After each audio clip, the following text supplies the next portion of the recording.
Yes. हरे कृष्णा। आप सभी भक्तों का बहुत बहुत स्वागत आज के भगवद गीता अध्याय 2 की श्रृंखला में। तो मैं प्रद्युम्न प्रभु जी से अनुरोध करूंगा कि प्रभु जी आज का सेशन आप आगे लेकर चलें। हरे कृष्णा। हरे कृष्ण। शुरू करते हैं प्रभु, डायरेक्ट है ना, मंगलाचरण से। यस जी। प्रभु जी। ओम अज्ञानतिमिरान्धस्य ज्ञानञ्जनशलाकया चक्षुर्मिलितं येन तस्मै श्रीगुरुवे नमः। श्रीचैतन्यमनोभीष्टं स्थापितं येन भूतले स्वयं रूपः कदा मह्यं ददाति स्वपदान्तिकम्। वन्देऽहं श्रीगुरुः श्रीयुतपत्कमलं श्रीगुरून् वैष्णवांश्च श्रीरूपं साग्रजातं सहगण रघुनाथान्वितं तं सजीवम् साद्वैतं सावधूतं परिजनसहितं कृष्णचैतन्यदेवं श्रीराधाकृष्णपादान् सहगण ललिता श्रीविशाखान्वितांश्च। हे कृष्ण करुणा सिन्धु दीनबन्धु जगत्पते गोपेश गोपिकान्त राधाकान्त नमोऽस्तुते। तप्त कांचन गौरांगी राधे वृंदावनेश्वरी वृषभानुसुते देवी प्रणमामि हरिप्रिये। वाञ्छाकल्पतरुभ्यश्च कृपा सिन्धुभ्यैव च पतितानां पावनेभ्यो वैष्णवेभ्यो नमो नमः। जय श्री कृष्ण चैतन्य प्रभु नित्यानंद श्री अद्वैत गदाधर शिवासादि गौर भक्त वृंद। हरे कृष्ण कृष्ण कृष्ण हरे हरे, हरे राम राम राम हरे हरे।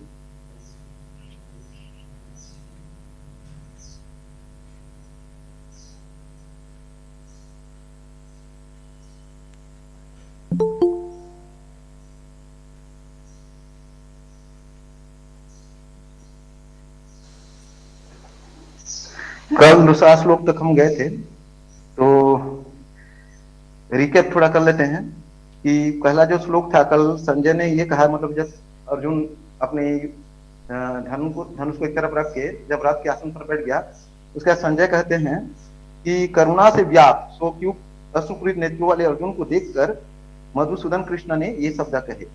अब आगे भगवान ने क्या क्या सेकंड श्लोक में कल चर्चा कर चुके हैं।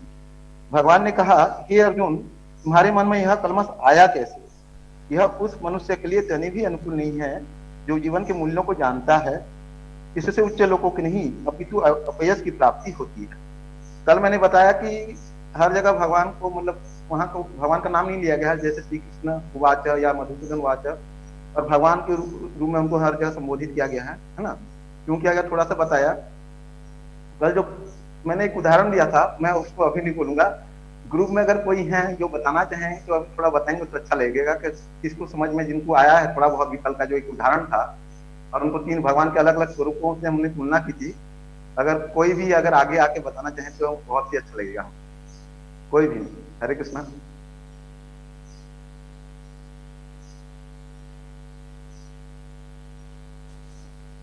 कल ही की बात थी, भगवान की जो तीन अलग अलग ये थे ना, एक उदाहरण बहुत अच्छा सुंदर सा उदाहरण दिया गया था जिससे तुलना करते हुए बताई गई थी।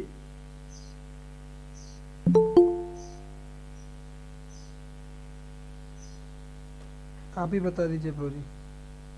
ठीक है प्रभु जी, कोई दिक्कत नहीं है। सूर्य देव से तुलना की गई थी। एक भगवान की जो तीन है, जो ब्रह्म स्वरूप की, एक परमात्मा की और भगवान की जो तुलना है, वो सूरज के प्रकाश से, सूर्य के सतह से और सूर्य के अंदर जो प्रवेश कर सकता है उससे बताया गया था। ठीक है। और इसमें ये बताया गया था कि तीनों ही का ज्ञान ठीक है, लेकिन स्तर का भिन्नता है। कि कोई सिर्फ सूर्य के प्रकाश से ही संतुष्ट हो जाता है, जो ब्रह्म ज्योति तक की जो पहुंच पाते हैं जिनकी ज्ञान है ना। कुछ जिनका ज्ञान थोड़ा सा ज्यादा है, जो ये सोचते हैं कि प्रकाश आ कहां से रहा है, जिनमें इतनी जिज्ञासा होती है, वो आगे जाते हैं और देखते हैं कि ये सूरज है जो गोल सा दिख रहा है ना। उसके सतह के बारे में जानने की कोशिश करते हैं कि क्या, कहां, कैसे यहाँ से इतना प्रकाश उत्पन्न हो रहा है। ठीक है। तो ये उस लेवल के लोग हैं जो परमात्मा तक पहुंच पाते हैं, जो सभी के हृदय में भगवान परमात्मा स्वरूप है। और तीसरा जिसको हम भगवान बोलते हैं, भगवान का जो स्वरूप है, उसको बोला जाता है जो सूरज के गोले में प्रवेश कर जाता है। जो सूरज के गोले में प्रवेश कर सकता है वो दिखता है कि उतनी ऊर्जा कहाँ से उत्पन्न हो रही, कैसे क्या हो रहा है, वो बहुत अच्छे से उसका अध्ययन कर सकता है। समझ लीजिए पीएचडी लेवल की ज्ञान उसके पास होती है। तो ज्ञान तो तीनों का ही मतलब ठीक है, लेकिन स्तर की भिन्नता है। एक का ज्ञान थोड़ा अधूरा हो सकता है, थोड़ा सा पूछते हो सकता है, और जो परफेक्ट नॉलेज है, जो भगवान तक का जो जिनको ज्ञान है वो है। तो कल हमने यहाँ तक चर्चा की थी आज हम चर्चा करेंगे भगवान के बारे में आगे, और कल जहां से रुके थे वहां से आगे ले रहा हूँ, ठीक है। हरे कृष्ण। संस्कृत शब्द भगवान की व्याख्या व्यासदेव के पिता पराशर ने मुनि ने की है ना। ये याद रखिएगा कि जो व्यासदेव जिन्होंने अलग अलग शास्त्र लिखे हैं, महाभारत वगैरह लिखे हैं, उनके पिता पराशर मुनि हैं। तो पराशर मुनि ने भगवान की व्याख्या की है। उन्होंने भगवान की जो व्याख्या की, उन्होंने भगवान के 6 गुण बताए हैं, और ये कहा है कि ये 6 गुण जो इसमें है, अब परफेक्टली है, ये थोड़ा बहुत नहीं, जिसमें पूर्ण रूप से ये 6 गुण है वही भगवान है। कई लोग आज के डेट में मार्केट में निकल आए हैं जो खुद को भगवान का अवतार बताते हैं, है ना। हो सकता है उनमें भगवान के 1 आध गुण हो, लेकिन ये 6 गुण उनमें भगवान के नहीं पाए जाएंगे। तो आपको कोई भी, मतलब अगर आपको पता है कि भगवान का डेफिनेशन क्या है, भगवान में क्या खास क्वालिटी होती है, तो फिर आपको कोई धोखा भी नहीं दे सकता। आप बता सकते हैं कि इसमें वो ये चीजें हैं या नहीं है, फिर आप समझ जाएंगे कि भगवान है या नहीं है। तो संस्कृत शब्द भगवान की व्याख्या व्यासदेव के पिता पराशर मुनि ने की है। समस्त धन, शक्ति, यश, सौंदर्य, ज्ञान तथा त्याग से युक्त परम पुरुष भगवान कहलाता है। समझ में आया? समस्त धन, थोड़ा बहुत धन नहीं, समस्त धन, शक्ति, यश, सौंदर्य, ज्ञान तथा त्याग से युक्त परम पुरुष भगवान कहलाता है।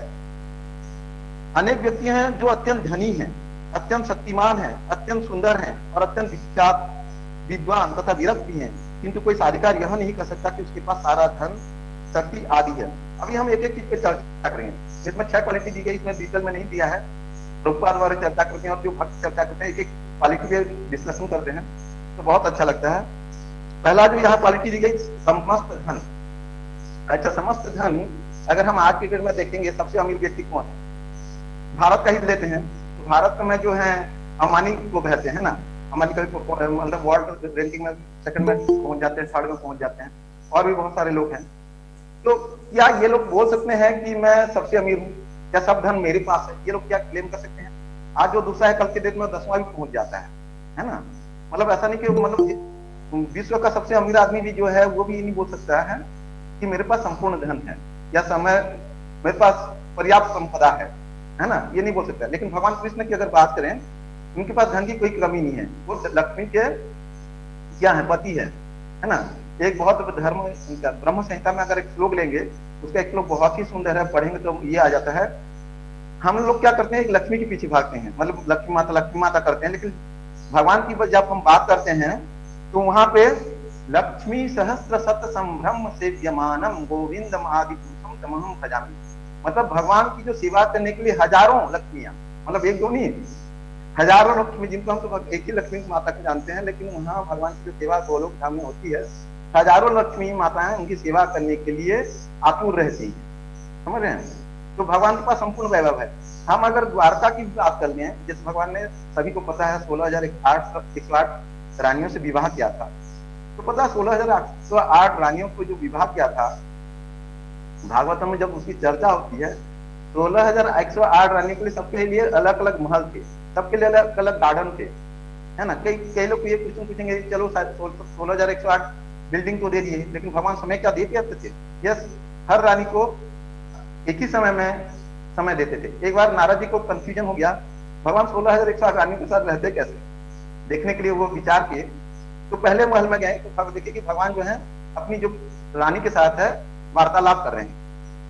दूसरे महल में गए तो देखिए भगवान जो है उसी क्षण में ना, दूसरे महल में भगवान अपने बच्चों के साथ खेल रहे हैं, कूद रहे हैं और कुछ कर रहे हैं। तीसरे महल में गए तो पता चला उनकी जो रानी है कुछ खाने को दी है, तो खाना प्रसाद ग्रहण कर रहे हैं। चौथे महल में गए तो इस तरह के जो अलग अलग महल में गए, तो हर जगह भगवान कुछ अलग अलग क्रियाकलाप में लगे हुए हैं। कहीं पे समान क्रियाकलाप है या कहीं पे डिफरेंट क्रियाकलाप है, लेकिन एक ही क्षण में 16,108 महलों में भगवान विराजमान है, एक क्षण में। समझ रहे हैं? मतलब ऐसा नहीं है कि आज एक रानी है तो 16,108 मतलब कितने सालों के बाद वो आएगा परिस्थिति की दूसरे रानी का चेहरा भी देख पाए। लेकिन भगवान का साथ ऐसा नहीं था, सबके साथ देखते थे, सबसे मिलते थे रोज, सभी रानी के साथ, जितने भी उनके बच्चे थे उनके साथ भी, और सबके लिए अलग अलग महल की व्यवस्था। तो भगवान के पास धन की कमी नहीं है। इसमें जो ब्रह्म संहिता में ब्रह्मा जी ने लिखा, ब्रह्मा जी स्वयं लिख रहे हैं, लक्ष्मी सहस्त्र सत संभ्रम सेव्यमान, मतलब सहस्त्र लक्ष्मियां हैं जो कि भगवान की सेवा करने के लिए आतुर है। तो भगवान जैसा शक्ति धनशाली या धनवान कोई है नहीं। जैसा कि बोल मतलब अंबानी भी क्या खुश है अपनी संपत्ति से लेके, वो हमेशा पॉइंट नंबर 1 की आने की सोचते हैं। लेकिन कभी भी वो 2 में चले जाते हैं, कभी 5 में चले जाते हैं। तो ये जो धन की जो कमी और बढ़ोतरी होती रहती है, और वो कभी भी वो लोग संतुष्ट नहीं है उन सब संपदा से, क्योंकि उनके पास जो भी है काउंटेबल है, लिमिटेड है। 16,000 करोड़ है, 25,000 करोड़ है, यही हुआ है, या 80,000 करोड़ है, लेकिन संपूर्ण संपदा उनके पास नहीं है। तो भगवान के पास संपूर्ण संपदा है, तो संपूर्ण धनवान। अब मान लीजिए मान भी लेते हैं कि हम जो अंबानी ब्रदर्स हैं उनके पास बहुत धन है, तो क्या वो भगवान है? क्या वो संपूर्ण सौंदर्य भी है? 6 गुण की बात की गई है। अगला लिया जाते लेते हैं हम संपूर्ण शक्ति की बात। क्या संपूर्ण शक्ति इनके पास है? हम भगवान की शक्ति की अगर बात करें, तो हम बचपन से देखे हैं, भगवान जब कृष्ण थे, जब बच्चा थे छोटे से, उतना आई और उनको गोदी में उठा लिया, तो भगवान उसका दूध के साथ साथ रक्त को भी शोषित कर लिया। इतना छोटे से बच्चे हैं, और पुतना जैसी बड़ी राक्षसी जिसको कि बहुत लोग डरते थे, वो भी वहीं पे समाप्त हो गई। जब एक छोटे से नन्हे से बालक जब पैदल भी नहीं चल पा रहे थे भगवान कृष्ण, तृणावत आता। तृणावत कैसे आता पता है? हमने आंधी तूफान देखा है, और ये आंधी तूफान बन के आ रहा होता है, इतना जबरदस्त आंधी तूफान बन के आता है कि बड़े बड़े पेड़ वर सब उखड़ जा रहे थे, इतना जबरदस्त वो आंधी तूफान बन के आता है, भगवान को पकड़ लेता है। भगवान को पकड़ के सोचता कि मैं बहुत ऊपर तक ले जाऊंगा और भगवान को वहां से छोड़ूंगा, भगवान मर जाएंगे, या हो सकता है कि मैं इतना जोर से अपना आंधी तूफान को चलाऊंगा कि भगवान को हो सकता है उसी से ही उनका कुछ प्राण निष्प्राण हो जाए। तो भगवान को उठा के चला जाता है, मतलब बिल्कुल दूध पीते हुए बच्चे को, और भगवान उसके गला तक उनका हाथ पहुंचता है, और भगवान वहीं पे उसको भी मार देते हैं। और भी एक कोई बैलगाड़ी बन के आता है कोई राक्षस, भगवान उसको पैर से टच करते हैं और वो वहीं पे समाप्त। मतलब भगवान की शक्ति कोई छोटी मोटी शक्ति नहीं है। एक भी ऐसा व्यक्ति बता दे जिसकी खाली चिंतन मात्र से सामने वाला व्यक्ति खत्म हो जाए। भगवान देखिए, जितने भी असुर हमने देखे हैं, खासकर महाभारत में सुना भी होगा, भगवान को बहुत सारे असुरों को मारने के लिए कोई अस्त्र हथियार भी रखने की जरूरत नहीं थी। उन्होंने अपनी ताकत से किसी की कोई वो गधा के काम में आया तो गधा को पकड़ के घुमा घुमा के फेंक दिया। मतलब समझ लेना, मतलब जैसे एक छोटा बच्चा होता है और छोटे छोटे खिलौनों से खेलता है, भगवान ने उसी तरीके से राक्षसों का वध, बड़े बड़े राक्षस आए थे। अघासुर आया था, वो अजगर सांप बन के, ऐसा लग रहा था जैसे कोई गुफा ही हो, है ना। तो उस अजगर सांप को भी उन्होंने 2 टुकड़ों में फाड़ के फेंक दिया। मतलब ऐसा लग रहा था इतने इतने बड़े राक्षसों को भी, मतलब खेल खेल में भगवान ने क्या कर दिया। कोई राक्षस आया, जंगल में आग लगा दिया, तो भगवान ने उस जंगल में जो आग लगी, उस जंगल की आग को पी लिया। समझ लेना बात को। तो उनमें शक्ति की कोई कमी नहीं थी। अगर हम भगवान की शक्ति की बात करें, वहां भी गए, कहाँ पे? मथुरा भी जब गए, जब उनके मामा कंस ने बुलाया, वहां भी जब मल्लों के साथ लड़ाई किया, क्या बड़े बड़े इतने बड़े बड़े ताकतवर मल्ल थे, उन्होंने हाथों से ही सबको पराजित कर दिया, है ना। तो भगवान की जो शक्ति है, वो शक्ति की कोई सीमा नहीं है, क्योंकि उनकी शक्ति से ही तो सब कुछ बना है। अच्छा, भगवान का चिंतन करना कोई इतनी आसान भी नहीं है। भगवान बोलते हैं मैं सभी प्राणी के हृदय में हूँ, है ना, मैं सभी प्राणियों के हृदय में हूँ। तो मतलब वो चींटी के भी हृदय में है, और हमारे भी हृदय में, हाथी के हृदय में भी, सबके हृदय में। भगवान का चिंतन सोचिए, इतना सूक्ष्म से सूक्ष्म जीव के अंदर भी मतलब चींटी तो है, और उसका हृदय कितना छोटा होगा, कल्पना कीजिए। एक चींटी का हृदय कितना छोटा होगा, और उस हृदय में भगवान निवास कर रहे हैं। तो उनकी जो छोटी सी छोटी प्रकृति लीजिए, और उनकी विशालता का भी अनुमान कीजिए। विशालता इतनी बड़ी विशाल है उनमें, क्योंकि उनके मुंह में जो यशोदा माता का दिखा है ना, ब्रह्मांड उनके मुंह में था। मतलब ये जो हम तो खाली ये जो क्या बोलते हैं, जगदलपुर के बारे में जो एरिया है वही हम ठीक से नहीं कर पाएंगे। फिर छत्तीसगढ़, फिर भारत देश, है ना, इतना बड़ा देश को भी हम, इतना बड़ा एरिया है, इसका कल्पना करना हमारे परे है। और पृथ्वी का कल्पना तो मतलब अशोचनीय है। और से पृथ्वी ने पूरी ब्रह्मांड को उन्होंने अपने मुंह में रखा हुआ था। तो सोचिए भगवान की आकार कितनी बड़ी होगी। तो लघु से लघु और बृहद से बृहद, लघु से लघु मतलब छोटा से छोटा, और बड़ा से बड़ा जो हो सकता है, भगवान की इतनी बड़ी मतलब विस्तार है। उस विस्तार को हम चिंतन कर पाएगा कोई? कई बार लोग बोलते हैं भगवान निराकार है। अब निराकार इसलिए है क्योंकि हम उनका चिंतन ही नहीं कर पा रहे हैं। भाई वो चींटी के हृदय में कैसे घुस गए हैं इतना छोटा रूप, या इतना बड़ा रूप कैसे हो सकता है कि जितना पूरा ब्रह्मांड ही समाया हो, हजारों ब्रह्मांड। तो हम क्योंकि उनकी विस्तार को चिंतन ही नहीं कर सकते, तो हम इनको इम्पर्सोनेट कर देते कि भाई ये व्यक्ति नहीं हो सकते, ये निराकार ही है। तो ये आप मतलब सामने वाले जो व्यक्ति सोच रहा है, उसकी बुद्धि की कमी है। वो अपनी बुद्धि से भगवान का, इसलिए वो ला जाता है भगवान को अचिंत्य रूपम। मतलब उनका रूप जो है, उनकी जो ये है, वो चिंता कर ही नहीं सकता कोई भी व्यक्ति। अब जब कोई चीज कर ही नहीं सकता, इनफैक्ट साइंस भी जब उसको कोई किसी सवाल का जवाब नहीं मिलता, तो वो बोल देता कि चीज है ही नहीं। उस समय तक वो लोग बोलते थे आत्मा नाम की चीज नहीं है। समझना, यहाँ पे भगवान की जो शक्ति की बात की गई है, शक्ति अनंत शक्ति के सागर हैं वो, उनके जैसी शक्ति किसी के पास नहीं है। मतलब समझ लीजिए जैसे गोवर्धन पर्वत भी उन्होंने देखा होगा 7 दिन 7 रात एक छोटी सी उंगली में उठाया।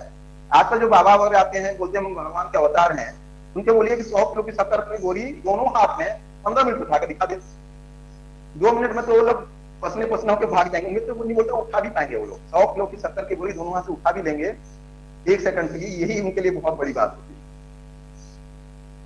तो शक्ति जो है भगवान की अनंत है, और कोई भी एक्सीडेंट में आके जो क्लेम करते हैं कि हम भगवान है, वो उनको बोल दीजिए कि भगवान की छोटी सी चीज आप दिखा दीजिए, चलिए 100 किलो की बोरी ही दिखा दीजिए 2 मिनट उठा के। और यहाँ तो भगवान 7 दिन 7 रात की छोटी सी उंगली में गोवर्धन पर्वत उठा के रखा था, ठीक है ना। तो शक्ति भगवान के शक्ति के सामने सब कुछ, मतलब हम अनुमान ही नहीं कर सकते उनकी शक्ति कितनी है, इसलिए वो कहा गया संपूर्ण शक्ति। उसके बाद आते हैं संपूर्ण यश। यश, यश मतलब भगवान कुछ भी करें वो यश बनेगा, समझ रहे हैं। मैं अगर चोरी करने जाऊं तो मैं थप्पड़ खा के आ जाऊंगा, ये चोर है बोल के, तो ये नहीं बोलेगा यार मैनेजर वो शायद सामना उठा रहा था, नहीं, चोरी करता मार खाएगा। लेकिन भगवान ने दही माखन वर्ग चुराया तो क्या कहलाए भगवान? माखन चोर। मैं किसी को मार दूं या कोई भी व्यक्ति किसी को मारेगा तो उसको क्या कहा जाएगा? हत्यारा, है ना। तो भगवान ने जितने राक्षसों को मारा उन राक्षसों को मारने के हिसाब से भगवान के नाम है केशिनी सूदन, मधुसूदन, समझ रहे ना, ये सब। और भगवान ने जैसे युद्ध करते हुए युद्ध छोड़ के अगर कोई चला जाए तो उसको डरपोक कायर कहा जाएगा, लेकिन भगवान उसमें भी उनका नाम क्या है? रणछोड़ दास, मतलब रणछोड़, भगवान का नाम एक नाम है रणछोड़, क्योंकि वो युद्ध भूमि से भाग गए थे, क्योंकि उसको मारना नहीं चाहते थे। उसके जो सामने वाला था उनका पहले से नियति था कि किसके हाथ में मरेगा, भीम के हाथ में मरेगा, पहले से भगवान ने तय करके रखा था। समय नहीं था उसको मारने का, भगवान ने हर व्यक्ति का जन्म और मृत्यु निश्चित किया है, और जिसका जन्म मृत्यु निश्चित किया भगवान ने उसको समय से पहले वो स्वयं भी नहीं मारते। जैसे शिशुपाल को ही ले लीजिए, शिशुपाल की माता को उन्होंने कहा था कि जब तक ये 100 बार ये मेरा अपमान करेगा, तभी लगातार 100 बार जब अपमान करेगा और उसको क्रॉस कर जाएगा तभी मारेगा। तो शिशुपाल को कई बार भगवान को गलत गलत बातें बोलता रहता था, तुम ये हो, तुम वो हो, तुम्हारे माता पिता ये हैं, पता नहीं क्या क्या बोलता था। कभी 80 में रुक जाता था, कभी 99 का मतलब अपमान करके रुक जाता था। उसको भी पता था 100 क्रॉस करूंगा और मैं निकल जाऊंगा। लेकिन भगवान ने कभी जो अपने जो नियमों को या जो उन्होंने कहा था उन चीजों को कभी क्रॉस नहीं किए। उन्होंने अपनी बुआ को वचन दिया था कि भाई ये क्रॉस जिस दिन 100 से ज्यादा लगातार गालियां या मेरा अपमान करता रहेगा तब मैं इसको वध करूंगा। और वो बाद में वो वध करते हैं जहां उसने 100 गालियां पूरा क्रॉस कर जाता है, जहां अर्जुन युधिष्ठिर जो अपना यज्ञ करते रहते हैं वहां पे भगवान को यज्ञ का स्वामी के हिसाब से घोषित किया जाता है। तो वहां पे शिशुपाल आके बोलता है कि इनको क्यों यज्ञ का स्वामी घोषित करो, और पता नहीं क्या क्या भगवान के बारे में दुर्भावना ग्रस्त होके बोलने लगता है। और जब दुर्भावना ग्रस्त होके बोलने लगता है और वो ध्यान नहीं रहता कि मैं कितनी गालियां या कितना अपमान भगवान का कर रहा हूँ, और करते करते 100 को क्रॉस कर जाता है, भगवान तब उसको मारते हैं। ऐसा नहीं है कि भगवान भी अपने नियमों के विरुद्ध में जाके किसी को दंड नहीं देते हैं। तो वहां पर व्यक्ति था जिसका मृत्यु का समय निश्चित था, तो भगवान को रण छोड़ के भागना पड़ा, उनका नाम हो गया रणछोड़। उससे वो ये नहीं हो गया कि छत्र और रण छोड़ के चले गए तो उनका कोई ये हो जाए। जो अच्छा करे और खराब करे तब भी जब उसका नाम हो तो वो कहलाता संपूर्ण यश।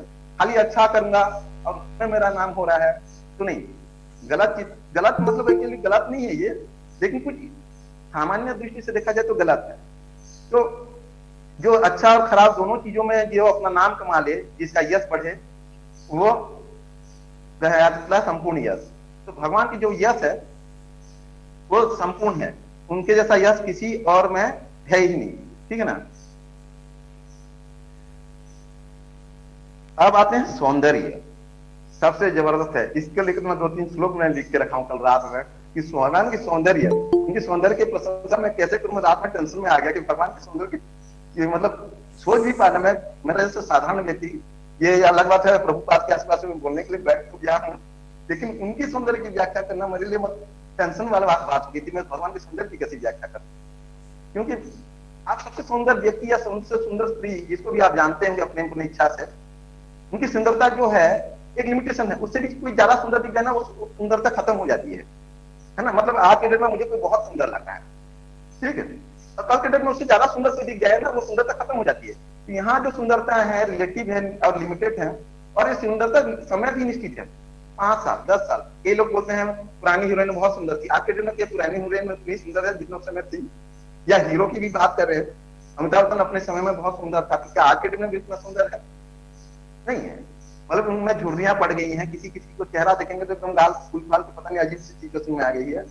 तो सुंदरता जो है क्षणिक क्यों है, लेकिन भगवान की सुंदरता हर काल में रहती है। मैं एक श्लोक लेना चाहूंगा इसके लिए कि ब्रह्म संहिता से, कंदर्प कोटि कमनीय विशेष सोह, कंदर्प कोटि कमनीय विशेष सोह। कंदर्प मतलब जानते हैं किसको कहता है? कामदेव। अगर सैकड़ों हजारों कोटि, कंदर्प कोटि लिखा है, ये ब्रह्मा जी लिख रहे हैं, मैं नहीं लिख रहा हूं, या कोई और नहीं लिख रहा, सामान्य आदमी नहीं लिख रहा, ब्रह्मा जी लिख रहे हैं। कंदर्प कोटि कमनीय विशेष सोहम। कोटि अगर कंदर्प आ जाए, कौन आ जाए? कंदर्प, कंदर्प मतलब कौन बोला मैंने आपको? कोटि कंदर्प भी आ जाए तो उनकी जो सुंदरता भगवान के सामने तुच्छ है, समझ ना? तो जितने जो कंदर्प मतलब कामदेव होते हैं, कामदेव को कहा जाता है, जितने भी देवता में सबसे सुंदर माना जाता है कामदेव को, ठीक है? तो ऐसे जो कामदेव जब सबको सुंदरता माना जाता है, वो कोटि काम भी आ जाए तो उनकी जो सुंदरता है भगवान के सामने तुच्छ है। कोटि। और एक छोटा सा उदाहरण इसको लिए देना चाहूंगा। एक बार जो कामदेव आते हैं भगवान की रासलीला देखने के लिए, जब भगवान को अपने काम बाणों से उनको मोहित करने के लिए जब आते हैं, और जब अपना काम के जो बाण चलाने वाले रहते हैं और भगवान की सुंदरता देख लेते हैं, समझ रहे हैं? जब कामदेव भगवान की सुंदरता देख लेते हैं तो वही बेहोश होकर गिर जाते हैं। वो इतना मोहित हो जाते हैं कामदेव भगवान की सुंदरता देखते ही। तो इसलिए भगवान का एक नाम क्या है यहाँ पे? मदन मोहन। कामदेव का एक नाम है मदन, जो मदन को भी मोह ले, जो कामदेव को भी मोह ले, समझ ना? इसलिए उनका नाम है मदन मोहन। जैसे भगवान के हर चीज के लिए कुछ कोई नाम है, उनका एक नाम है भगवान का मदन मोहन, मतलब जो कामदेव को भी मोह ले। अब एक यही कामदेव थे जो शिव जी को अस्त्र चला के उनकी जो तपस्या थी भंग कर दिए थे, है ना? लेकिन यही कृष्ण भगवान के जब पास आते हैं और कृष्ण भगवान की सुंदरता देखते हैं तो उससे ही वो मोहित हो जाते हैं, बेहोश हो जाते हैं। तो जो कामदेव को ही मोह लें, तो ऐसे सुंदर ऐसी मतलब ये है। अब भगवान की सुंदरता की व्याख्या क्या करें? जब राम अवतार में भी भगवान थे, जब राम अवतार में भी भगवान थे, जब राम अवतार में जब सीता माता के जनकपुरी गए थे, तो वहां पे जो साधु सन्यासी थे भगवान राम की भी सुंदरता देख के बहुत ही मोहित हो गए थे। उन्होंने मतलब पुरुष होते हुए भगवान से इच्छा प्रकट कर बैठे कि हे प्रभु, आप हमें पति रूप में चाहिए।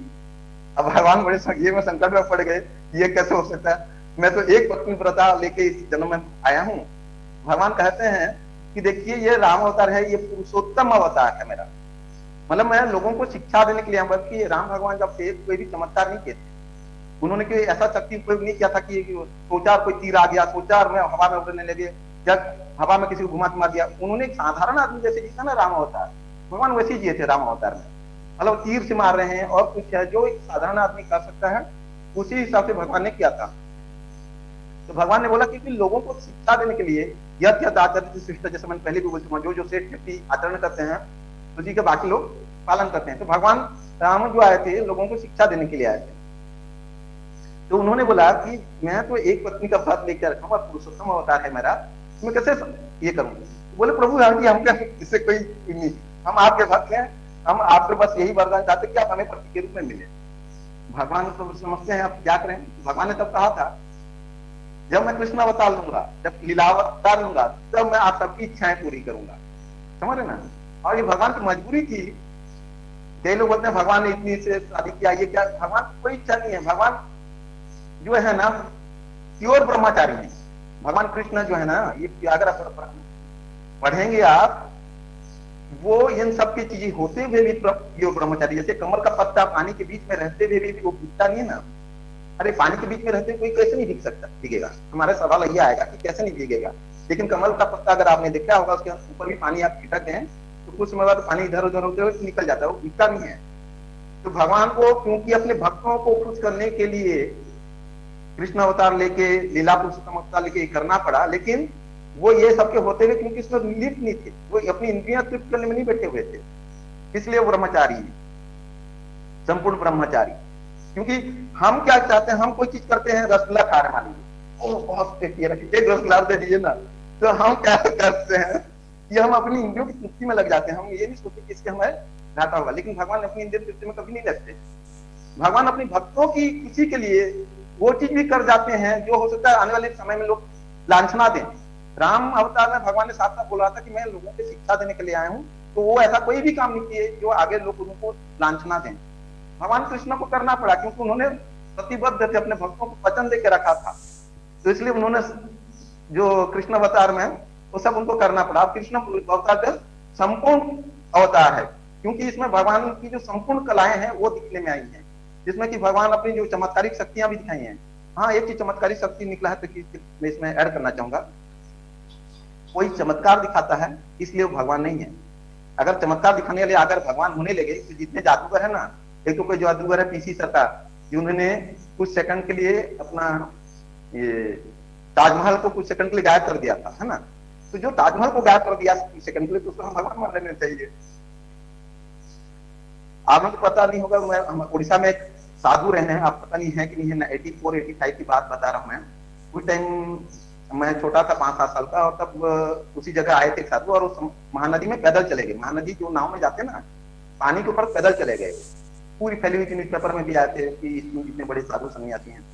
पानी के ऊपर पैदल चले जाना, पानी में आग लगा देना, ये सब जो चमत्कारिक चीजें कोई कर पा रहा है तो उसमें हो सकता है कोई सिद्धि हो, वो हो सकता है तपस्वी हो, लेकिन वो भगवान नहीं है। भगवान के लिए संपूर्ण चीजें होनी जरूरी है, उसके बिना कोई नहीं होने। भगवान की थोड़ी सी, क्योंकि मैं भगवान का वर्णन आ गया ना, थोड़ा मैं भावुक हो जाते हैं, तो मैं कल ही बोला था कि भगवान का वर्णन करते मुझे क्या आधा घंटा, मुझे 1 घंटा भी कम पड़ने वाला है। ठीक है, तो एक दो श्लोक और लेता हूँ, ब्रह्म संहिता से ही उठा रहा हूँ क्योंकि इसमें जितनी चीजें हैं बहुत सुंदर सुंदर है। भगवान को हम कैसे जान सकते हैं, एक बहुत सुंदर श्लोक ब्रह्म संहिता को उठा रहा हूँ। प्रेमांजन छूरिता भक्ति विलोचन संतः सदैव हृदय विलोकयन्ति। प्रेमांजन छूरिता मतलब अगर आपके आंखों में, आपकी बुद्धि में प्रेम रूपी अंजन लगा लिया अपने कानों आंखों में, है ना, और भक्ति रूपी श्रद्धा आप में है, तो वो जो ऐसे सन हमेशा अपने हृदय में भगवान का दर्शन कर सकते हैं। कैसे दर्शन? यम श्याम सुंदरम अचिंत्य रूपम, भगवान की जो अचिंत्य रूप है, श्याम सुंदर रूप जाति जो के बारे में कोई चिंता भी नहीं कर सकता, उस रूप को भी हम देख सकते हैं। लेकिन हमारे आंखों में प्रेम रूपी अंजन और भक्ति रूपी ये हो तो हम देख सकते हैं। तो ब्रह्मश्वेत, इस पर मैं प्रभु जी से बोलूंगा कि पढ़ाएं। ब्रह्मश्वेत में इतने श्लोक, सुंदर सुंदर श्लोक हैं कि मतलब मन गदगद से पढ़ते पढ़ते ही मतलब समझ में आए ना आए, लोगों का मन खुश हो जाता है, नाचने लगता है, कितना सुंदर श्लोक है इसमें। तो भगवान की सुंदरता उस लेवल की है, भगवान की सुंदरता से हम किसी और की सुंदरता की तुलना नहीं कर सकते। वो मतलब कंप्लीट सौंदर्य, मतलब कंप्लीट। हाँ, एक चीज और, जब भगवान का जो ये युद्ध चल रहा था, कौन सी, महाभारत का जब युद्ध चल रहा था, उस युद्ध में भगवान के बेटे और पोते टाइप के लोग भी आके लड़ रहे थे। यानी उस समय भगवान की उम्र क्या हो रही थी, लगभग 60-70 साल का हो रहा होगा। उस उम्र में भी भगवान को बुढ़ापा में नहीं दिखाएगा, उस समय भी भगवान यौवन थे। इसलिए भगवान हमेशा नव यौवन रहते हैं, ऐसा नहीं कि उनको बुढ़ापा आ गया। भगवान को कभी भी बुढ़ापे वाले भगवान को देखा भी नहीं हो गया, और उनको आती भी नहीं है। भागवतम पढ़ेंगे नव यौवनम, वो हमेशा नव यौवन रहते हैं, मतलब बुढ़ापा नहीं आता। इसलिए एक श्लोक उसका ले लेता हूँ, अद्वैतम अच्युतम अनादिम अनंत रूपम आद्यम पुराण पुरुषम नव यौवनम। इसका अर्थ मैं नहीं बताऊंगा फिलहाल, क्योंकि प्राप्त करूंगा तो ऑलरेडी लेट हो रहे हैं हम लोग। तो भगवान जो है नव यौवनम, हमेशा जो है नव यौवन रहते हैं, उनकी सुंदरता हमेशा रहती है, तीनों काल में उनकी सुंदरता बनी रहती है। ये नहीं कि 10 साल बाद पढ़ाओगे चेहरों में ये निकल गया, पिंपल्स निकल गया, सुंदरता के साथ कुछ भी भगवान के साथ नहीं होता। तो वो कंप्लीट सुंदरता भगवान की होती है। तो भगवान की सुंदरता को मतलब व्याख्या मैं शायद थोड़ा बहुत कर पा रहा हूँ, नहीं कर पा रहा हूँ, लेकिन आप लोग पढ़ेंगे तो ज्यादा अच्छे से समझ पाएंगे। भगवान की सुंदरता का व्याख्या किसी के लिए कर पाना मतलब मेरे लिए तो मुश्किल लग रहा है, लेकिन फिर भी जितना हो सकता था मैंने प्रयास किया। उसका आगे लेते हैं। अभी 4 गुण हमने दिया, क्या? धन, शक्ति, यश, सौंदर्य। आगे का लेते हैं संपूर्ण ज्ञान। ज्ञान भी ऐसा नहीं छोटा मोटा। अच्छा, मैं इंजीनियरिंग की पढ़ाई किया हूँ, तो कोई मुझसे बोलेगा डॉक्टरी क्या है, कुछ एबीसीडी बता दे, तो बता पाऊंगा? मैं नहीं बता पाऊंगा। हमारे ज्ञान लिमिटेड है। किसने आर्ट्स पढ़ रखा तो उसको आर्ट्स का ही ज्ञान, किसी ने और कुछ पढ़ रखा तो उसका ज्ञान एक छोटा, मतलब समंदर के एक बूंद के बराबर ज्ञान है हमारे में। ठीक है, लेकिन हम उस ज्ञान को भी लेके इतना उथल पुथल करते हैं जिसकी कोई सीमा नहीं। ऐसा लगता है हमारे से ज्यादा। इनफैक्ट मैं जब इंजीनियरिंग कॉलेज में गया था न्याय में, और जब सिलेक्शन हुआ तो मुझे इतना घमंड हो गया था, अरे we are most intelligent people. मतलब बाद में समझ में आया you are nothing, you are good for nothing, in fact good for nothing, मतलब तुम किसी काम के नहीं। समझ रहे बात को? तो ये जो दुर्बुद्धि है, छोटी छोटी बात को लेकर हमारे में अहंकार घमंड जो आ जाते हैं, ये इसलिए कि हमारे पास बुद्धि नहीं है। बुद्धि होती है कि घमंड ही नहीं आती। तो हमारे जो सीमा, एक लिमिटेड एरिया में हमारा ज्ञान है, लेकिन भगवान का ज्ञान हर क्षेत्र में। काइनेटिक एनर्जी की बात करें या किसी और चीज की बात करें, द्वारका नगरी जाके बसा देना, समंदर के अंदर जाके नगरी में बैठा देना, ये कोई छोटी मोटी बात नहीं है। भगवान की इच्छा से हर चीज होती रही है। तो जितना भी आप देखेंगे भगवान में कौन सा गुण नहीं है? इंजीनियरिंग का गुण नहीं है, डॉक्टरी का गुण नहीं है, कि और क्या गुण नहीं है? भगवान के पास हर चीज का ज्ञान है। जो खड़े खड़े 45 मिनट में भगवत गीता सुना के अर्जुन का ये कर सकते हैं, वो उनकी ज्ञान, मतलब समझ, भगवत गीता क्या है? वेदों का सार है। अगर वेदों को दूध मान लिया जाए तो ये दूध का ये क्या है? रबड़ी है। रबड़ी बना के भगवान ने परोस दिया। चार चार वेद पढ़ के जिसका बुद्धि चकरा जाएगा, उन वेदों के छोटे रूप में आपको दे दिया गया है। उनका जो मेन सार है भगवान ने भगवत में दे दिया। तो उनकी बुद्धि का पार पाना, उनका ज्ञान का पार पाना किसी की में बस की बात नहीं है। अब आते हैं त्याग। सही, ये छठवां ज्ञान है, गुण है त्याग। भगवान के बारे में क्या त्यागी कौन हो सकता है? सिंपल मैं पूछना चाहूंगा। मेरे पास अभी ये मोबाइल है, अगर ये मोबाइल अगर टूट जाए मेरे से अभी, तो मतलब बुरा करी 10,000 गया पानी में या 15,000 गया पानी में, है ना। अब कोई हमसे 1 रुपया भी कहीं गिर जाए या 100 रुपया भी गिर जाता है, अरे मेरे पास तो जेब में 1,000 रुपया थे, 900 रुपया दिख रहे हैं, 100 रुपया कहाँ गए, है ना। मतलब हम छोटे छोटे चीजों से दुखी होकर पागल हो जाते हैं। मैं एग्जाम्पल देता है और भी, लेकिन अभी नहीं है समय। लेकिन भगवान की त्याग की बात देखते हैं। भगवान राम का भी लेता हूँ, कृष्ण का भी लेता हूँ, ठीक है। भगवान राम का लेंगे तो क्लियर और ज्यादा हो जाएगा। भगवान राम का कल राज्याभिषेक है। पिता ने उनकी माता को आदेश दे दिया, मतलब क्या बोलते हैं, वचन दे रखा है कि ठीक है, राम को राजा नहीं बनाना है और वो वनवास भी जाएगा, दोनों दिया है। लेकिन बोल नहीं पा रहे पिताजी। जिस मुंह से भगवान राम को बोले, उनके इतना प्रेम, जिनके प्रति इतना प्रेम है भगवान राम के प्रति, कैसे बोले? लेकिन भगवान राम को पता चल जाता है, भगवान राम को पता चल जाता है कि मेरे पिताजी जो है धर्म संकट में फंस गए हैं। भगवान का कल राज्याभिषेक है और भगवान को उस राज्य को कैसे छोड़ देते हैं? पूरा राज्य को एक तीर्ण, मतलब जिसका कोई वैल्यू नहीं है जीवन में, कचरा, कचरे की तरफ राज्य को छोड़कर हम निकल पड़ते हैं। तो कई लोग बोलेंगे अरे भगवान, तो उनके, हमारा तो परिवार है, उनका तो परिवार नहीं है, तो भगवान के साथ सीता माता भी नहीं। वो सोच सकते थे यार सीता भी मेरे साथ जा रही है। उनके राज्य के लोगों ने भी बोला कि आप विद्रोह कर दीजिए अपने पिताजी के प्रति, हमें नहीं चाहिए, आप जैसा राजा हमें चाहिए, आप विद्रोह कीजिए, हम आपके साथ हैं। पूरे राज्य के लोग उनके पीछे खड़े हो गए। तो भी भगवान ने क्या किया? बड़े सुंदरता के साथ, नहीं, मुझे जाने दीजिए, पिता की आज्ञा का पालन करना है, मेरा ये नियत कर्तव्य है, मैं अपना नियत कर्तव्यों का पालन करूंगा। तो सोचिए कितना बड़ा त्यागी कि राज्य छोड़, यहाँ तो छोटे छोटे चीजों के लिए अपने भाई को कोई मार देता, कोई बाप को फेंक देता है, मतलब 1 एकड़ जमीन के लिए। और यहाँ भगवान जो है संपूर्ण त्यागी। भगवान कृष्ण की बात करते हैं। मथुरा पर जरासंध बार बार हमला कर रहा था, 1 नहीं 2 नहीं, कई बार हजारों बार हमला कर रहा था। भगवान देखे कि दोनों इस युद्ध में सब लोग मारे जा रहे हैं, उधर के भी लोग और उधर के भी लोग। हालांकि भगवान जानते थे जरासंध को छोड़ देते थे, क्योंकि जरासंध को जैसे छोड़ देते फिर से राक्षसों को ले आता था। फिर भगवान सबको मार देते थे, जरासंध को छोड़ देते थे। फिर तो भगवान के लिए आसान था कि एक ही जगह में, मतलब भगवान को राक्षसों को ढूंढने की जरूरत नहीं पड़ रही थी। जरासंध ही राक्षसों को ढूंढ के लाता था और भगवान एक ही जगह सबको मार डालते थे। लेकिन लास्ट में भगवान ने निर्णय लिया, जब मैं सभी राक्षस को लगभग समाप्त हो गई, भगवान ने कहा कि अपने लोगों को कि हम मथुरा छोड़ देते हैं, अब हम द्वारका नगरी जाते हैं। कहीं हम, मतलब नया, तब तक द्वारका नगरी बुलाई थी नहीं था भगवान ने। तो वहां उनके लोग बोलते हैं हम मथुरा क्यों छोड़े, इतना बड़ा राज्य है, ये है वो है। भगवान बोलते देखो दोनों तरफ के लोग मारे जा रहे हैं, तो हम छोड़ दें तो ज्यादा अच्छा रहेगा, ठीक है ना। तो भगवान की बातों में बाद में सब लोग आए, पूरा डिटेल में नहीं जा रहा हूं वहां पे, और तब छोड़ के फिर भगवान ने द्वारका नगरी बताई। तो यहाँ पे देख सकते हैं कि भगवान ने कितनी आसानी से मथुरा जैसी नगरी, इतनी बड़ी नगरी को छोड़ के जीरो से एक नगरी नहीं बताई, द्वारका नगरी। तो उनके बराबर त्याग, भगवान के बराबर त्याग किसी में भी नहीं है। तो वो संपूर्ण त्यागी है। यहाँ में बाबा वगैरह जो आ जाते हैं तो 100 का 200 तक गिनते बैठते हैं, छोटा सा कुछ चीज हो जाए तो परेशान हो जाते हैं। त्यागी उसको नहीं कहते हैं। त्यागी भगवान जो है वो है। कोई भी भगवान आगे से कोई भी बोले ना मैं भगवान हूँ, उनसे उनके 6 गुण के बारे में दर्शन कर लीजिए, 6 गुण उनमें है कि नहीं है। एक आध गुण में भी मिल जाए आपको, लेकिन ये सब सभी गुण नहीं मिलेंगे, और एक आध गुण जो भी मिलेगा वो लिमिटेड गुण मिलेगा, संपूर्ण गुण नहीं मिलेगा। मैं तो इतने में ही मतलब 2 लाइन में आधा घंटा हो गया है। तो मुझे लग रहा है स्कूल की शादी मिलने न पड़े, क्षमा चाहो, मैं अति ये करना पड़ रहा है। बस मैं अपने आप और इसमें ज्यादा लंबा नहीं खींचूंगा। आज के लिए इतना क्षमा कीजिए मुझे। ऑलरेडी 34 मिनट में मतलब बोला गया था आधा घंटा में खत्म करना है, मतलब मुझे 3 लाइन में मुझे आधा घंटा लग गया, बताइए आप। तो भगवान की महिमा ही ऐसी है। कोई प्रश्न तो पूछें, किसको सिवारा लगे। ये है कि अध्याय 2 ऐसा अध्याय है, अगर अध्याय 2 आप लोगों ने समझ लिए हैं ठीक से, इनफैक्ट मैं तो बोलता हूँ ये अध्याय 2 का 2nd नंबर श्लोक ही अच्छे से पढ़ लिया आपने, जो आपका दिमाग जो ना साइंटिफिक वे में समझिए या किस भी वे में समझिए बहुत ज्यादा खुल जाएगा। तो मैं सबसे हाथ कर विनती है, जिनके पास भी भगवत गीता है, मैंने तो वैसे में ग्रुप में भी छोड़ रखा है, कि 2 नंबर श्लोक, अध्याय का 2 नंबर श्लोक को ना और उसके जो तात्पर्य है बहुत अच्छे से पढ़िए, समझिए।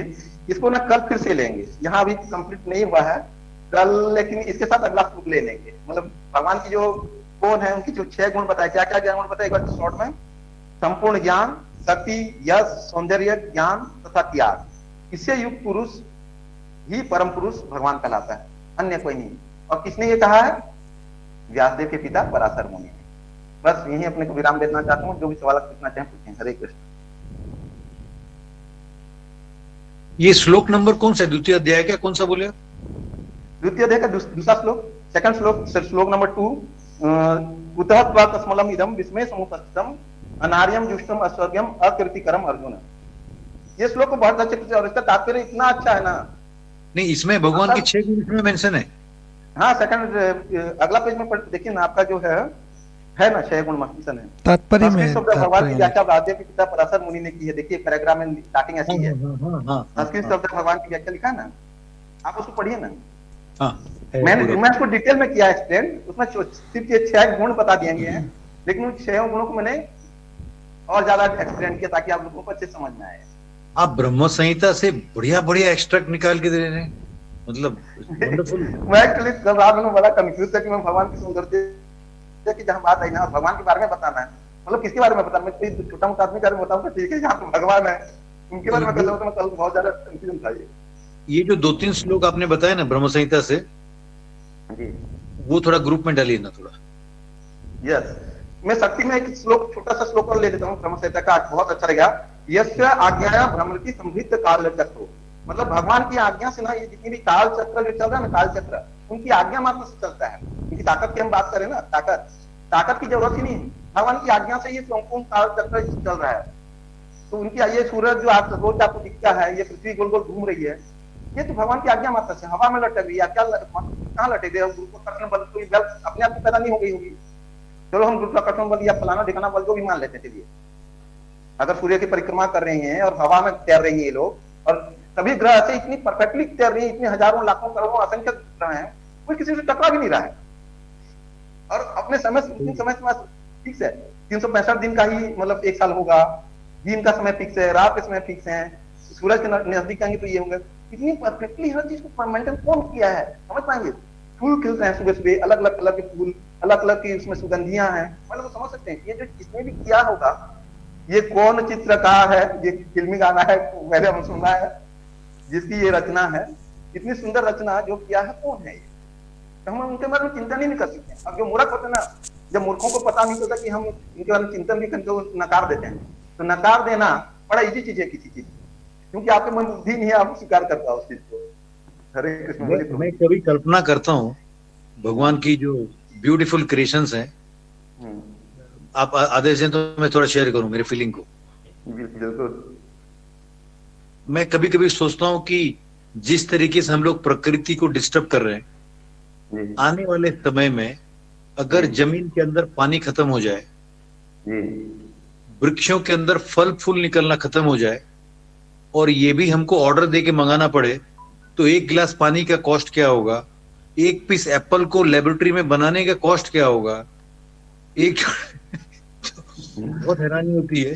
कभी कभी कल्पना करते हैं ना इस टाइप का, कि ये जो फ्री में मिल रहा है हमको, ये अगर हमको बनाना पड़ा लेबोरेटरी में बना भी नहीं पाएंगे, कहाँ से बना पाएंगे, इतना सब तो लिए नहीं बना पाएंगे।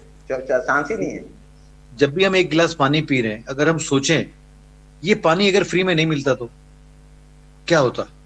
सही बात अनलिमिटेड वाटर गॉड ने दिया है, है। जी हम बेरहमी से उसको उड़ा रहे हैं, जी फुल इंसल्ट कर रहे हैं गॉड के प्रोडक्ट्स का, फ्री में जी मिल जी रहे जी हैं। जी बस उतना ही बोलता हूँ, जी थैंक यू। जी जी। कोई सवाल है तो पूछिए, मेरे से जितना हो सकता था मैं इतना उतना वर्णन करने की कोशिश किया, मुझे लिमिटेड बुद्धि के अनुसार जितना प्रभुपाद से मिला, भक्तों से मिला। बाकी कोई भी सवाल हो तो आप पूछ सकते हैं प्लीज। यस प्रभु जी। हरे कृष्णा। हरे कृष्णा। मेरा सवाल तो कुछ नहीं प्रभु जी, आपने बहुत अच्छे से एक्सप्लेन किया। जी मैं भक्तों को यही बताना चाहता हूँ कि अगर भगवान के स्वरूप, गुण, लीला आदि के बारे में अगर वास्तविक ज्ञान प्राप्त करना है तो उसका सबसे ऑथेंटिक सोर्स है ब्रह्म संहिता। ब्रह्म संहिता में भगवान का इतना सुंदर ग्लोरिफिकेशन ब्रह्मा जी ने किया है। ये भगवत गीता 5वां अध्याय से ही, एक्चुअली चैतन्य महाप्रभु जब साउथ में इस शास्त्र की तलाश में गए तो केवल ब्रह्म संहिता का 5वां अध्याय ही मिला, उसके पहले का कुछ नहीं मिला, उसके बाद का कुछ नहीं मिला, केवल 5वां अध्याय। 5वां अध्याय वो अध्याय है जिसमें भगवान का ही ग्लोरिफिकेशन है। तो यही अभी तक का मतलब नोन ये ब्रह्म संहिता है। इसमें 5वां अध्याय का 29 श्लोक, मतलब 5.1 तो है ही, उसके बाद 5.29 श्लोक से भगवान का वास्तविक ग्लोरिफिकेशन शुरू होता है। तो मतलब seriously it is very amazing explanation कि भगवान कैसे प्रभु जी, दिखते हैं। अगर हो सके तो इस बार ना ब्रह्म संहिता पढ़ के सब कुछ सुनाइएगा। हाँ करते हैं प्रभु जी, उसका भी एक सेशन रखेंगे एक दिन का, जिसमें जी हम जी ब्रह्म संहिता जी का एक एक श्लोक पढ़ेंगे और उसको ट्रांसलेट करेंगे। जी सीरियसली बहुत बहुत अच्छा रहेगा। बहुत शनिवार को करते हैं, इसी शनिवार को करते हैं। जी ठीक है प्रभु जी। तो थैंक यू सो मच, आपने भगवान को इतने सुंदर तरीके से ग्लोरीफाई किया। भगवान को जितना ग्लोरीफाई करें, एक्चुअली हमारे पास इतनी क्षमता नहीं है कि हम भगवान को ग्लोरीफाई कर सकें, जी परंतु जी फिर भी हम अपने इस चर्म जिह्वा से जितना भी हम भगवान को जितना ग्लोरीफाई कर पाए हैं वो तो बहुत कम है। और मैं आशा करता हूँ कि इसी प्रकार से हम ये भगवत गीता का दूसरा अध्याय, जो बहुत ही इम्पोर्टेंट अध्याय है, ये हम सब भक्त लोग अच्छे से श्रवण कर पाएंगे। तो सबका ऐसा ही उत्साह बना रहे, मैं भगवान से प्रार्थना करूँगा और आप सब भक्तों से प्रार्थना करूँगा कि आप लोग हम लोगों को हमारे लिए प्रार्थना कीजिए, ताकि हमें भगवान ऐसे सामर्थ्य दें कि हम आपको भगवत गीता अच्छे से समझा सकें। आप थैंक यू लोग सो बहुत मेहनत कर रहे हैं और हम लोग एंजॉय कर रहे हैं। मेहनत आप लोग कर रहे हैं, हम लोग एंजॉय कर रहे हैं, हम लोग हमारा वर्क को भरते जा रहे हैं। थैंक यू असली वेरी मच। असली एंजॉय तो मैं और प्रद्युम्न प्रभु कर रहे हैं प्रभु जी। जी क्योंकि भगवान के विषय में चर्चा करने के लिए जो हम तैयारी के लिए जो पढ़ाई कर रहे हैं और उसके बाद फिर आप लोगों को बता रहे हैं, इसका एक अलग ही डिवाइन मजा है। तो एनीवेज, मतलब समय बहुत सोच ज़्यादा हो रहे रहा हैं है। भगवान के बारे में चर्चा करना है, ये अपने कोई गदगद कर देता है भावना। ये सोचना भी कि मैं भगवान के बारे में चर्चा करूं तो समझ में नहीं आता कैसे चर्चा करें, और वो अलग ही मतलब हृदय से एक अलग ही मतलब मैं एक्सप्लेन नहीं कर पाऊंगा, मतलब किस तरह की भावना होती है वो। ठीक है, हरे कल कृष्ण। मिलते हैं 8 बजे। थैंक यू वेरी मच, सभी भक्तों का बहुत बहुत धन्यवाद। जगत गुरु श्रील प्रभुपाद की जय। जय। हरे कृष्णा।